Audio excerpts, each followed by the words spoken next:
ဘုဒ္ဓဝင်ထဲမှာဒုက္ခရစရိယာကြံခံဆိုတာကြီးอ่ะဘာဖြစ်လို့ထည့်ရေးထားလဲကျွန်တော်တို့တော့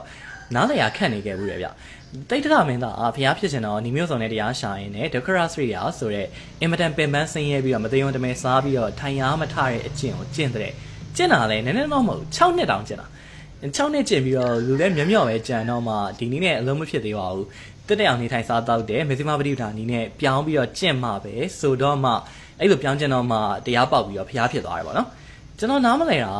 သူများကိုလမ်းပြမယ်လူကသူကိုယ်တိုင်လမ်းမလိုက်သွားတဲ့အကြောင်းကြီးဘာဖြစ်လို့ဗုဒ္ဓဝင်နဲ့ထည့်ရေးထားတာလဲဒီဟာကြီးကအကျင့်မှားကြီးတလွဲလန်းစိန်ဆိုတော့ပြကျင်တယ်ဆိုလဲနည်းနည်းပါးပါးကျင့်ပြီးတော့ဟာမကောင်းဆိုပြီးတော့ဆွန့်ပစ်လိုက်တယ်ဆိုတော့ပေါ့6နှစ်ကြီးဆိုတော့နည်းနည်းမများလုံးလားလို့ဗုဒ္ဓဝင်ကြံပြည့်တဲ့သူတွေကဖျားသားကိုကြည်ညိုစရာဖြစ်အောင်လေစားစရာဖြစ်အောင်ရေး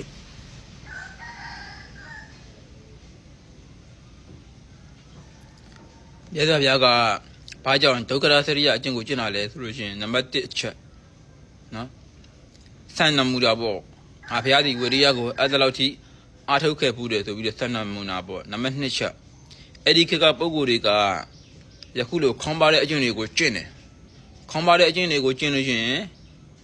ယန္နာတို့တမုတ်ကြတယ်ပေါ့အဲ့ဒါကိုဒီနီလန်းကအမှားဆိုပြီးတော့လူများကိုပြသခြင်းတဲ့တဘောရဲ့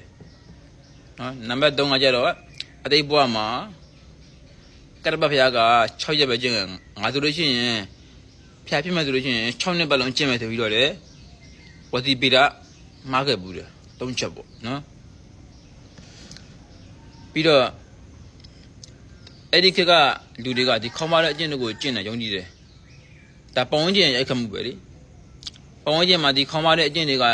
ကျင့်နေတဲ့ခါကျတော့သူလည်းဒီကျင့်နေကျင့်လို့ရှိရင်ဖျားဖြစ်မယ်ဆိုတာကိုယုံကြည်တယ်ပေါ့ဒါကြောင့်ကျင့်တာဖြစ်ပါတယ်သိလားနော်